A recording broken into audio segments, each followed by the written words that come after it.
नमस्कार, the deep dive में आपका स्वागत है। ये वो जगह है जहां हम आपके लिए लाए गए स्रोतों, लेखों और रिसर्च को खंगालते हैं। मतलब उनमें छिपी सबसे महत्वपूर्ण जानकारी और अंदरूनी बातें निकालते हैं। इसे आप सूचित रहने का एक स्मार्ट तरीका समझ लीजिए। हाँ, थोड़ी बातचीत के साथ। आज की हमारी ये खास चर्चा यूपीएससी की तैयारी करने वाले अभ्यर्थियों को ध्यान में रखकर तैयार की गई है। हम बात करेंगे 19 सितंबर 2025 की कुछ अहम खबरों पर। यह भाग 1 है। और हाँ, ये भी हो सकता है कि कुछ विषयों पर हमने पहले भी हल्की बात की हो, तो ये आपके लिए एक अच्छा रिवीजन भी हो जाएगा। आज हमारे पास मणिपुर की एक अनोखी मिर्च है, फिर बीमा सेक्टर का नया पोर्टल, वैश्विक नवाचार सूचकांक, ड्रोन के नए नियम, काफी कुछ है। तो चलिए शुरू करते हैं। सबसे पहले चलते हैं मणिपुर। वहां हाल ही में 14वां सिराराखोंग हथई मिर्च महोत्सव मनाया गया। ये मिर्च कुछ खास है क्या? क्यों चर्चा में है? बिल्कुल। ये हठाई मिर्च, जिसे सिराराखोंग मिर्च भी कहते हैं, इसे 2021 में जीआई टैग मतलब भौगोलिक संकेतक मिला था। ये मणिपुर की ही एक किस्म है और इसकी खासियत ये है कि ये मुख्य रूप से उखरुल जिले के सिराराखोंग गांव की खास मिट्टी और जलवायु में ही अच्छी तरह पनपती है। ये इम्फाल से करीब 66 किलोमीटर दूर है। अच्छा, तो ये अपनी जगह की पहचान है। और इसकी खेती वो कैसे होती है? कुछ अलग है उसमें? मैंने जूम खेती जैसा कुछ सुना था। हाँ, आपने सही सुना। इसकी खेती पारंपरिक तरीके से होती है, गांव के आसपास की ढलानों पर और जूम प्रणाली के तहत, जिसे स्लैश एंड बर्न कृषि भी कहते हैं। और हाँ, इसे दुनिया की बेहतरीन मिर्च किस्मों में गिना जाता है। इसका रंग, इसका स्वाद, आकार, बनावट सब इसे खास बनाते हैं। गहरा लाल रंग और वो अनोखा स्वाद। इसकी मांग राज्य के अंदर और बाहर दोनों जगह काफी है। और ये तंगखुल नागा समुदाय जो है सिराराखोंग गांव में, उनके लिए तो ये आय का मुख्य स्रोत भी है। रंग की बात हुई तो मैंने कहीं पढ़ा था कि इसका ASTI कलर वैल्यू काफी ज्यादा है। ये ASTI वैल्यू क्या चीज होती है? ओह, अच्छा सवाल है। ASTI मतलब अमेरिकन स्पाइस ट्रेड एसोसिएशन। इसका कलर वैल्यू 164 है, जो मिर्चों के लिए बहुत ही उच्च माना जाता है। असल में ये वैल्यू मिर्च से निकलने वाले रंग की तीव्रता को मापता है और ये सीधे सीधे मिर्च के बाजार मूल्य को प्रभावित करता है। मतलब जितनी ज्यादा वैल्यू उतना बेहतर रंग और उतनी ज्यादा कीमत। सेहत के लिए भी अच्छी है ये। इसमें एंटीऑक्सीडेंट्स हैं, कैल्शियम और विटामिन सी भी भरपूर है।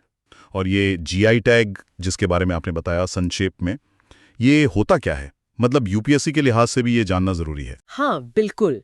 जीआई टैग देखिए एक तरह का इंटेलेक्चुअल प्रॉपर्टी राइट है। ये किसी उत्पाद को उसकी खास भौगोलिक पहचान की वजह से मिलता है। ये टैग बताता है कि उस उत्पाद की क्वालिटी या उसकी प्रतिष्ठा या कोई और खासियत वो मुख्य रूप से उसके बनने की जगह की वजह से है। ये कृषि उत्पादों, खाद्य पदार्थों, हैंडीक्राफ्ट्स, इंडस्ट्रियल गुड्स, इन सबको दिया जा सकता है। भारत में इसके लिए कानून है, वस्तुओं का भौगोलिक संकेतक अंजीकरण और संरक्षण 1999, और इसे जारी कौन करता है? वाणिज्य और उद्योग मंत्रालय के तहत DPIIT की भौगोलिक संकेतक रजिस्ट्री। समझ गया। मणिपुर की इस मिर्च के बाद अब जरा राष्ट्रीय और अंतर्राष्ट्रीय स्तर पर इनोवेशन यानी नवाचार की बात करते हैं। वाइपो का वैश्विक नवाचार सूचकांक 2025, इसके कुछ आंकड़े आए हैं। क्या रुझान दिख रहे हैं? हाँ, ये GII रिपोर्ट हर साल आती है और काफी अहम होती है। ताज़ा रिपोर्ट थोड़ी चिंता वाली बात कह रही है। 2024 में जो ग्लोबल R&D यानी रिसर्च और डेवलपमेंट पर खर्च की ग्रोथ थी, वो धीमी होकर 2.9% रह गई और अनुमान है कि 2025 में ये और घटकर 2.3% रह जाएगी। ये इंडेक्स जो 2007 में शुरू हुआ था, अब दुनिया भर में देशों की इनोवेशन क्षमता को मापने का एक बड़ा बेंचमार्क बन गया है। हाँ, मैंने सुना है कि UN भी इसे काफी महत्व देता है ना? ये सिर्फ रैंकिंग ही है या कुछ और भी? नहीं, सिर्फ रैंकिंग नहीं। संयुक्त राष्ट्र महासभा भी इसे साइंस, टेक्नोलॉजी और इनोवेशन पॉलिसीज के लिए एक आधिकारिक रेफरेंस मानती है। ये सिर्फ देशों को रैंक नहीं करता, बल्कि ये वैश्विक इनोवेशन ट्रेंड्स को भी ट्रैक करता है। जैसे इन्वेस्टमेंट कहाँ जा रहा है, नई टेक्नोलॉजी कितनी तेजी से अपनाई जा रही हैं, उनका सामाजिक आर्थिक असर क्या हो रहा है, ये सब। तो ये सरकारों के लिए, इंडस्ट्री के लिए, रिसर्चर्स के लिए, उन सब के लिए उपयोगी है जो दुनिया में इनोवेशन इकोसिस्टम को बेहतर बनाना चाहते हैं। अच्छा, तो इस साल टॉप पर कौन है और सबसे जरूरी भारत कहाँ खड़ा है? देखिए, स्विट्जरलैंड वो लगातार 15वें साल पहले नंबर पर है। ये अपने आप में एक रिकॉर्ड है। उसके बाद स्वीडन, अमेरिका, दक्षिण कोरिया और सिंगापुर हैं।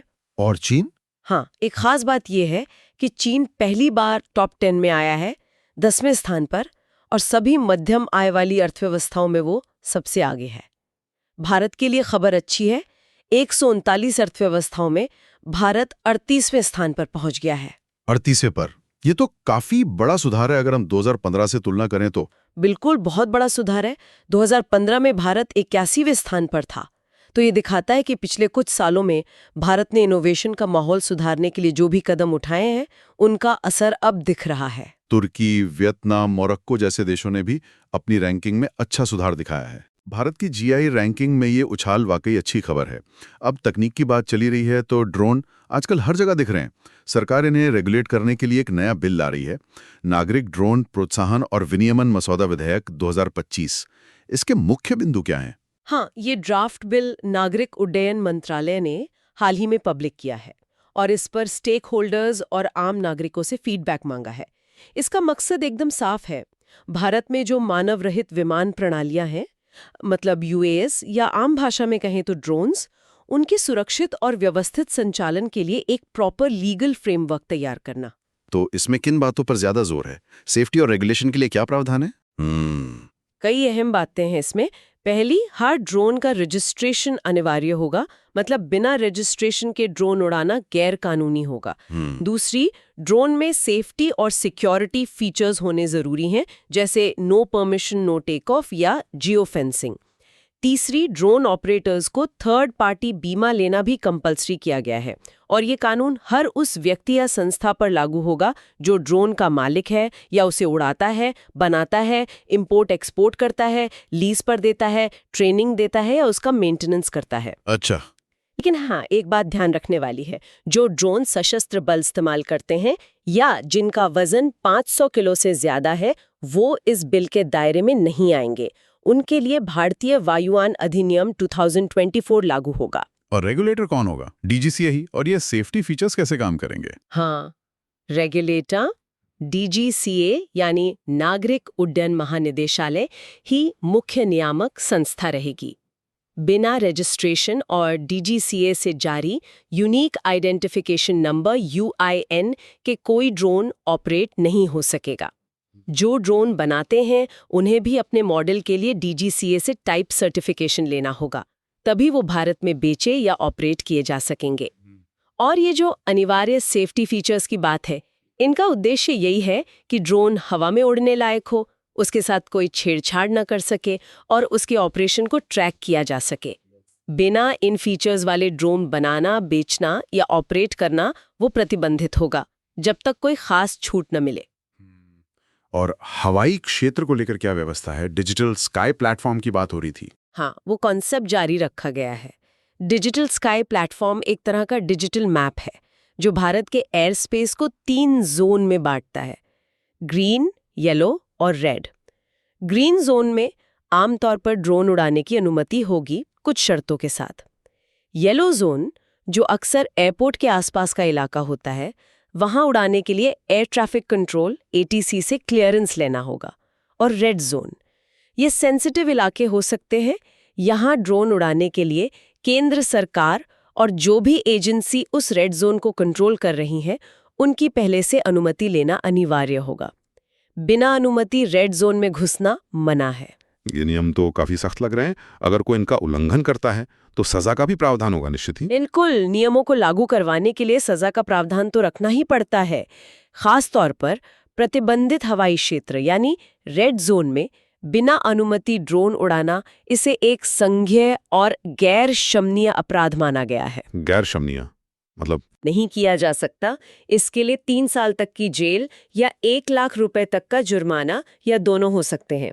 जो सामान्य उल्लंघन है उनके लिए 50,000 रुपए तक का जुर्माना या 3 महीने तक की जेल या दोनों का प्रावधान है। और अगर कोई बार बार उल्लंघन करता है तो सजा बढ़ सकती है 1 लाख रुपए जुर्माना या 6 महीने जेल। खतरनाक सामान ले जाना या ड्रोन का हथियार की तरह इस्तेमाल करना, ये भी गंभीर, संज्ञेय और गैर शमनीय अपराध माना जाएगा। और खुदा न खास्ता अगर ड्रोन से कोई दुर्घटना हो जाए तो पीड़ितों के लिए भी कुछ सोचा गया है इसमें? हाँ, ये एक बहुत जरूरी पहलू है। बिल में पीड़ितों के लिए मुआवजे का भी प्रस्ताव है।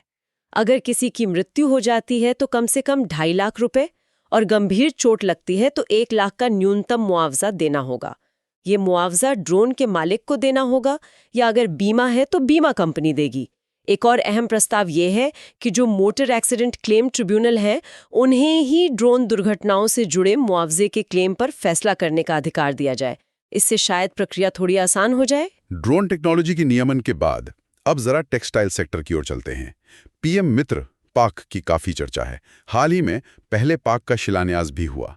ये पाक हैं क्या असल में और इनका मकसद क्या है? जे प्रधानमंत्री ने हाल ही में मध्य प्रदेश के धार जिले में देश के पहले प्रधानमंत्री mega integrated textile reason and apparel यानी पीएम मित्र पार्क की आधारशिला रखी। ये दरअसल बहुत बड़े इंटीग्रेटेड टेक्सटाइल हब है। मतलब एक ही जगह पर कपड़ा बनाने की पूरी वैल्यू चेन होगी, कताई से लेकर बुनाई, डाइंग, प्रिंटिंग और फिर गारमेंट मैन्युफैक्चरिंग तक, सब कुछ एक ही जगह। हाँ, मैंने इसके पीछे वो विजन सुना था, farm to fibre to factory to fashion to foreign. क्या ये उसी दिशा में कदम है? बिल्कुल सही, यही इसका मूल विजन है। खेत से फाइबर, फाइबर से फैक्ट्री, फैक्ट्री से फैशन और फिर विदेश तक। इसका मुख्य उद्देश्य है भारतीय टेक्सटाइल इंडस्ट्री को ग्लोबल लेवल पर और ज़्यादा कॉम्पिटिटिव बनाना। मतलब हमारे कपड़े सस्ते हों, बाजार तक जल्दी पहुँचें और क्वालिटी बेहतरीन हो। हर पार्क करीब 1000 एकड़ या उससे भी ज़्यादा बड़े एरिया में होगा और ये टेक्सटाइल मैन्युफैक्चरिंग के लिए एक पूरा इकोसिस्टम प्रोवाइड करेगा। ये पार्क ग्रीन फील्ड भी हो सकते हैं, यानी एकदम नई जगह पर, या ब्राउन फील्ड भी, मतलब किसी मौजूदा इंडस्ट्रियल एरिया में। और इसके लिए नोडल मिनिस्ट्री टेक्सटाइल मिनिस्ट्री है। तो इनमें सुविधाएं किस तरह की होंगी और इन्हें बनाएगा कौन, सरकार या प्राइवेट कंपनियां? प्रोसेसिंग यूनिट्स होने से लॉजिस्टिक्स का टाइम और कॉस्ट कितना कम हो जाएगा। इसके अलावा मॉडर्न सड़कें, 24/7 बिजली पानी, वर्कर्स के लिए hostel, logistics hub, readymade factory shades जिन्हें प्लग एंड प्ले यूनिट कहते हैं, R&D labs, skill training centre और कमर्शियल एक्टिविटी के लिए भी जगह होगी। प्लानिंग ये है कि पार्क का 50% एरिया मैन्युफैक्चरिंग के लिए, 20% यूटिलिटीज के लिए और 10% कमर्शियल डेवलपमेंट के लिए रखा जाएगा। इन्हें डेवलप करने के लिए एक स्पेशल पर्पस व्हीकल बनेगा जिसमें राज्य सरकार और भारत सरकार दोनों की हिस्सेदारी होगी और इसे public private partnership PPP mode में चलाया जाएगा। इससे इन्वेस्टमेंट और एम्प्लॉयमेंट की कितनी उम्मीदें हैं? और ये पार्क देश में कहाँ-कहाँ बन रहा है? उम्मीदें तो काफी बड़ी हैं। अनुमान है कि हर पार्क से लगभग 1 लाख डायरेक्ट और 2 लाख इनडायरेक्ट जॉब्स पैदा होंगी और सभी पार्कों को मिलाकर 70,000 करोड़ से ज्यादा का इन्वेस्टमेंट अट्रैक्ट करने का लक्ष्य है। अच्छा, केंद्र सरकार भी मदद कर रही है। टेक्सटाइल मिनिस्ट्री ग्रीनफील्ड पार्क के लिए 800 करोड़ रुपए तक और ब्राउनफील्ड पार्क के लिए 500 करोड़ रुपए तक की फाइनेंशियल मदद देगी। राज्य सरकारों की जिम्मेदारी होगी जमीन और कनेक्टिविटी जैसी बेसिक सुविधाएं देना। अभी तक 7 राज्यों में इन पार्कों को मंजूरी मिली है। तमिलनाडु, विरुधनगर, तेलंगाना, गुजरात, कर्नाटक, मध्य प्रदेश, धार, उत्तर प्रदेश, लखनऊ जिला और महाराष्ट्र। टेक्सटाइल सेक्टर की इस बड़ी पहल के बाद अब थोड़ा रुक करते हैं राजस्व खुफिया निदेशालय यानी DRI की तरफ। हाल ही में मुंबई एयरपोर्ट पर इनकी एक बड़ी कार्रवाई खबरों में थी। हाँ, DRI ने अपने एक pan India operation weed out के तहत मुंबई के छत्रपति शिवाजी महाराज इंटरनेशनल एयरपोर्ट पर करीब 39.2 किलोग्राम हाइड्रोपोनिक वीड यानी गांजा जब्त किया है। DRI, जैसा कि आप जानते हैं, भारत की टॉप एंटी स्मगलिंग इंटेलिजेंस और इन्वेस्टिगेशन एजेंसी है। इसकी स्थापना 1957 में हुई थी। ये किस मंत्रालय के तहत काम करती है और इसका दायरा क्या है? सिर्फ ड्रग्स तस्करी रोकना या और भी कुछ? ये वित्त मंत्रालय के तहत आती है और केंद्रीय अप्रत्यक्ष कर और सीमा शुल्क बोर्ड CBIC का हिस्सा है। और नहीं, इसका काम सिर्फ ड्रग्स तस्करी रोकना नहीं है, ये बहुत व्यापक है। इसका मुख्य काम है कस्टम्स एक्ट 1962 और इसके अलावा 50 से भी ज़्यादा दूसरे कानूनों के प्रावधानों को लागू करना। इसमें arms act, NDPS act, COFEPOSA, wildlife protection act, पुरावशेष एक्ट, ऐसे कई अहम कानून शामिल हैं। ओह, तो काफी बड़ा दायरा है इसका। हाँ, तो ये प्रतिबंधित सामानों की स्मगलिंग, नशीली दवाओं की तस्करी, वन्य जीवों और पर्यावरण की दृष्टि से सेंसिटिव चीज़ों का अवैध इंटरनेशनल ट्रेड, इन सबको रोकना और पता लगाना इसका काम है। इसके अलावा इंटरनेशनल ट्रेड से जुड़े कमर्शियल फ्रॉड और कस्टम्स ड्यूटी की चोरी जैसे मामलों से भी ये निपटती है। संक्षेप में कहें तो ये भारत की इकोनॉमिक और बॉर्डर सिक्योरिटी के लिए एक बहुत महत्वपूर्ण एजेंसी है। जाहिर है इसका नेटवर्क भी काफी बड़ा होगा फिर। और क्या ये इंटरनेशनल लेवल पे भी कोऑर्डिनेट करती है? बिल्कुल। डीआरआई का पूरे देश में जोनल, रीजनल, सब रीजनल यूनिट्स और इंटेलिजेंस सेल का एक फैला हुआ नेटवर्क है। इसका काम सिर्फ रेड करना नहीं, बल्कि इंटेलिजेंस इकट्ठा करना, उसे एनालाइज करना और फील्ड यूनिट्स तक पहुंचाना भी है। ये इन्वेस्टिगेशन में मदद करती है, स्मगलिंग के बदलते ट्रेंड्स पर नजर रखती है, जब्ती और कीमतों का डेटा मेंटेन करती है। एक और महत्वपूर्ण बात, इसे एस्कॉर्ड यानी national anti smuggling coordination centre के लिए लीड एजेंसी भी बनाया गया है। और हाँ, इंटरनेशनल लेवल पर भी ये बहुत एक्टिव है। सीबीआईसी के 60 से ज्यादा देशों के साथ कस्टम्स म्यूचुअल असिस्टेंस एग्रीमेंट है और डीआरआई इन एग्रीमेंट्स के जरिए सूचनाओं के आदान प्रदान और दूसरे देशों के कस्टम्स डिपार्टमेंट्स के साथ सहयोग करने में सबसे आगे रहती है। तस्करी रोकने की बात से अब वन्यजीव संरक्षण की ओर आते हैं। बाघों के संरक्षण से जुड़ी एक खबर सुप्रीम कोर्ट से आ रही है। राष्ट्रीय बाघ संरक्षण प्राधिकरण एनटीसीए से कुछ जवाब मांगा गया है। जी, सुप्रीम कोर्ट ने हाल ही में केंद्र सरकार, एनटीसीए और कुछ अन्य संबंधित पक्षों से एक जनहित याचिका पर जवाब मांगा है।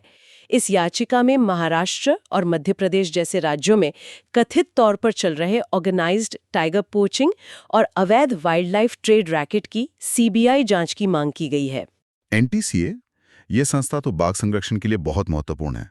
इसके बारे में कुछ बताइए, ये कब बनी और इसका मुख्य उद्देश्य क्या था? एनटीसीए यानी राष्ट्रीय बाघ संरक्षण प्राधिकरण पर्यावरण, वन और जलवायु परिवर्तन मंत्रालय MOEFCC के तहत एक सांविधिक निकाय है, मतलब इसे कानून के तहत बनाया गया है। इसकी स्थापना हुई थी 2006 में वाइल्ड लाइफ प्रोटेक्शन एक्ट 1972 में संशोधन करके। इसका मुख्य उद्देश्य था प्रोजेक्ट टाइगर को एक कानूनी अधिकार देना, उसे और मजबूत बनाना। आपको याद होगा, प्रोजेक्ट टाइगर 1973 में शुरू हुई MOEFCC की एक सेंट्रली स्पॉन्सर्ड स्कीम है जो टाइगर रिजर्व्स में बाघों के संरक्षण के लिए राज्यों को फाइनेंशियल मदद देती है। एनटीसीए का गठन इसलिए भी किया गया ताकि टाइगर रिजर्व्स के मैनेजमेंट में केंद्र और राज्य की जवाबदेही तय हो, संसद द्वारा निगरानी हो सके और टाइगर रिजर्व के आसपास रहने वाले स्थानीय लोगों के लाइवलीहुड यानी आजीविका के हितों का भी ध्यान रखा जा सके। तो इसका प्रमुख कौन होता है और इसके पास क्या शक्तियां हैं टाइगर रिजर्व के मैनेजमेंट को लेकर? एनटीसीए के अध्यक्ष पदेन MOEFCC के मंत्री होते हैं और उपाध्यक्ष राज्य मंत्री MOEFCC होते हैं। इसमें संसद के सदस्य, मंत्रालय के सचिव और दूसरे एक्सपर्ट्स भी होते हैं। जहां तक शक्तियों की बात है, WPA 1972 के तहत इसे कई महत्वपूर्ण शक्तियां मिली हैं, जैसे राज्य सरकार जो टाइगर कंजर्वेशन प्लान बनाती है उसे मंजूरी देना, टाइगर रिजर्व के अंदर कोई ऐसी एक्टिविटी जिससे पर्यावरण को नुकसान हो सकता है जैसे माइनिंग, उसका मूल्यांकन करना और उसे रोकना, टाइगर रिजर्व में टूरिज्म एक्टिविटीज के लिए स्टैंडर्ड तय करना, प्रोजेक्ट टाइगर के लिए गाइडलाइंस जारी करना। अच्छा, इसके अलावा मानव वन्यजीव संघर्ष को कम करने के उपाय सुझाना, बाघों, उनके शिकार और उनके हैबिटेट की मॉनिटरिंग करना और ये सुनिश्चित करना कि टाइगर रिजर्व और प्रोटेक्टेड एरियाज को जोड़ने वाले जो ज़रूरी कॉरिडोर्स हैं उनका इस्तेमाल ऐसे कामों के लिए ना हो जिनसे वन्य जीवों को खतरा हो। हाँ, अगर पब्लिक इंटरेस्ट में ज़रूरी हो और national board for wild life की मंजूरी और एनटीसीए की सलाह ली गई हो तो अलग बात है। ये बायोडाइवर्सिटी कंजर्वेशन की पहलों को भी सपोर्ट करती है और टाइगर रिजर्व के स्टाफ के लिए कैपेसिटी बिल्डिंग प्रोग्राम भी चलाती है। एनटीसीए बाघों या टाइगर रिजर्व की सुरक्षा के लिए किसी भी व्यक्ति, अधिकारी या अथॉरिटी को लिखित निर्देश दे सकती है और वो उन निर्देशों को मानने के लिए बाध्य होंगे। वन्यजीव संरक्षण के बाद अब मानवाधिकारों के मुद्दे पर आते हैं। अंतर्राष्ट्रीय स्तर पर खबर है कि भारत ने संयुक्त राष्ट्र मानवाधिकार परिषद UNHRC ने कतर का पक्ष लिया है। ये क्या मामला है? हाँ, ये हालिया घटनाक्रम है जहां भारत ने UNHRC में कतर की संप्रभुता का बचाव किया। UNHRC यानी संयुक्त राष्ट्र मानवाधिकार परिषद UN सिस्टम के अंदर एक इंटर गवर्नमेंटल बॉडी है। इसे 15 मार्च 2006 को UN जनरल असेंबली ने बनाया था। इसने पहले के मानवाधिकार आयोग की जगह ली थी। इसका मुख्य काम दुनिया भर में मानवाधिकारों को बढ़ावा देना और उनकी रक्षा करना है। इसमें कितने सदस्य देश होते हैं और ये काम कैसे करती है? इस परिषद में 47 सदस्य देश होते हैं। इन्हें UN जनरल असेंबली चुनती है, डायरेक्ट और सीक्रेट बैलेट से। सदस्यता का आधार होता है इक्विटेबल ज्योग्राफिकल डिस्ट्रीब्यूशन, मतलब दुनिया के अलग अलग क्षेत्रों को बराबर प्रतिनिधित्व मिले। सदस्य 3 साल के लिए चुने जाते हैं और हाँ, लगातार 2 कार्यकाल के बाद तुरंत दोबारा चुनाव नहीं लड़ सकते। इसके मुख्य कामों में शामिल है यूएन सदस्य देशों में मानवाधिकार उल्लंघन के आरोपों की जांच करना, खासकर जो गंभीर और सिस्टमैटिक हो, और उन पर सिफारिशें देना। ये अभिव्यक्ति की स्वतंत्रता, महिलाओं के अधिकार, एलजीबीटी अधिकार, नस्लीय और जातीय अल्पसंख्यकों के अधिकार जैसे कई अहम मानवाधिकार मुद्दों पर काम करती है। ये OHCHR यानी office of the high commissioner for human rights के साथ मिलकर काम करती है। अंतर्राष्ट्रीय मंच से वापस भारत के घरेलू सेक्टर पर आते हैं। बीमा क्षेत्र में एक बड़े बदलाव की खबर है। बीमा सुगम पोर्टल लॉन्च हुआ है। ये क्या है और इससे आम लोगों को क्या फायदा होगा? जी, IRDAI यानी भारतीय बीमा विनियामक और विकास प्राधिकरण ने बीमा सुगम पोर्टल के लॉन्च की ऑफिशियल घोषणा कर दी है। इसे आप बीमा के लिए एक वन स्टॉप शॉप या एक इंटीग्रेटेड डिजिटल मार्केटप्लेस समझ सकते हैं। इसका मकसद है बीमा कंपनियों, एजेंट्स या ब्रोकर्स यानी मध्यस्थों और ग्राहकों को सबको एक ही प्लेटफॉर्म पर लाना। इसे लाइफ इंश्योरेंस काउंसिल और जनरल इंश्योरेंस काउंसिल यानी GIC का भी सपोर्ट हासिल है। वन स्टॉप शॉप, ये सुनने में तो काफी सुविधाजनक लगता है। तो ग्राहक इस पोर्टल पर क्या-क्या कर पाएंगे? ग्राहकों के लिए ये वाकई एक बड़ा कदम हो सकता है। इस पोर्टल के जरिए यूजर्स बहुत आसानी से और पूरी ट्रांसपेरेंसी के साथ बीमा पॉलिसी खरीद सकेंगे, अलग-अलग पॉलिसीज की तुलना कर सकेंगे, उन्हें मैनेज कर सकेंगे, रिन्यू कर सकेंगे और सबसे जरूरी क्लेम भी फाइल कर सकेंगे, सब एक ही जगह से। ये बीमा से जुड़े सवालों के जवाब देने और लोगों को बीमा की जो थोड़ी जटिल दुनिया है उसे समझने में मदद करने के लिए एक सेंट्रलाइज्ड डेटाबेस की तरह भी काम करेगा। IRDAI का एक और उद्देश्य है कि इस प्लेटफॉर्म के जरिए नए और इनोवेटिव बीमा उत्पाद जैसे सैंडबॉक्स प्रोडक्ट्स उनको मंजूरी देने की प्रक्रिया तेज हो। इसमें लगभग सभी तरह की बीमा पॉलिसीज कवर होंगी। लाइफ इंश्योरेंस जैसे term plan, saving products, annuity, pension plan, ULIP, health insurance, motor insurance, travel insurance वगैरह, और भविष्य में जो भी नए उत्पाद आएंगे वो भी शामिल होंगे। ये पूरी प्रक्रिया को ऑटोमेट और डिजिटाइज करने के लिए लेटेस्ट डिजिटल टेक्नोलॉजी का इस्तेमाल करेगा। अभी हमने UNHRC के संदर्भ में कतर का जिक्र किया था। उस देश के बारे में थोड़ी और जानकारी मिल सकती है? भूगोल और अर्थव्यवस्था के लिहाज से कैसा है कतर? जरूर। कतर पश्चिमी एशिया में है। अरब प्रायद्वीप के उत्तर पूर्वी तट पर एक पेनिनसुला पर बसा हुआ है। इसकी जमीनी सीमा सिर्फ दक्षिण में सऊदी अरब से लगती है, बाकी तीनों तरफ से ये फारस की खाड़ी से घिरा है। बहरीन की खाड़ी इसे पास के द्वीप देश बहरीन से अलग करती है। दोहा इसकी राजधानी और सबसे बड़ा शहर है। एरिया वाइज देखें तो काफी छोटा देश है, लगभग 11,586 वर्ग किलोमीटर। और इसकी जमीन और अर्थव्यवस्था, क्या ये पूरी तरह रेगिस्तानी है? हाँ, कतर का ज्यादातर हिस्सा समतल, बंजर रेगिस्तान है। दक्षिण पूर्व में रेत के बड़े टीले हैं, खासकर अंतर्देशीय सागर या खोर अल अदैद के पास। वो एक यूनिक जगह है जहां समुद्र रेगिस्तान के अंदर तक आ जाता है। उत्तर और पश्चिम में जमीन थोड़ी पथरीली है, जहां चूना पत्थर की कम ऊंचाई वाली चट्टानें हैं। यहाँ सबका यानी नमक के मैदान भी पाए जाते हैं। इकोनॉमी की बात करें तो ये मुख्य रूप से तेल और खासकर नेचुरल गैस पर बहुत ज्यादा निर्भर है। इसी से जुड़ी इंडस्ट्रीज से देश की ज्यादातर कमाई होती है और ये एक्सपोर्ट का 90% से ज्यादा हिस्सा है। कतर के पास दुनिया का तीसरा सबसे बड़ा LNG यानी लिक्विफाइड नेचुरल गैस का भंडार है। अच्छा। दोहा एक बड़ा रीजनल फाइनेंशियल सेंटर भी बन गया है। और एक और बात, कतर की आबादी का छोटा सा हिस्सा ही मूल कतरी नागरिक हैं। ज्यादातर आबादी विदेशी कामगारों की है, जिनमें भारत, पाकिस्तान और ईरान के लोग प्रमुख हैं। दिलचस्प है। अब अंत में स्वास्थ्य से जुड़ी एक अहम खबर लेते हैं। जापानीज इंसेफेलाइटिस JE और डेंगू के बीच एक अप्रत्याशित सा संबंध सामने आया है। हाँ, ये एक हालिया रिसर्च का नतीजा है जो थोड़ा चिंताजनक है। रिसर्चर्स ने पाया है कि जिन लोगों में जापानीज एन्सेफेलाइटिस वायरस JEV के खिलाफ इम्यूनिटी कम हो रही है, उनमें गंभीर डेंगू होने का खतरा बढ़ सकता है। JE एक वायरल ज़ूनोटिक बीमारी है, मतलब जानवरों से इंसानों में फैलती है, और ये जापानीज एन्सेफेलाइटिस वायरस से होती है।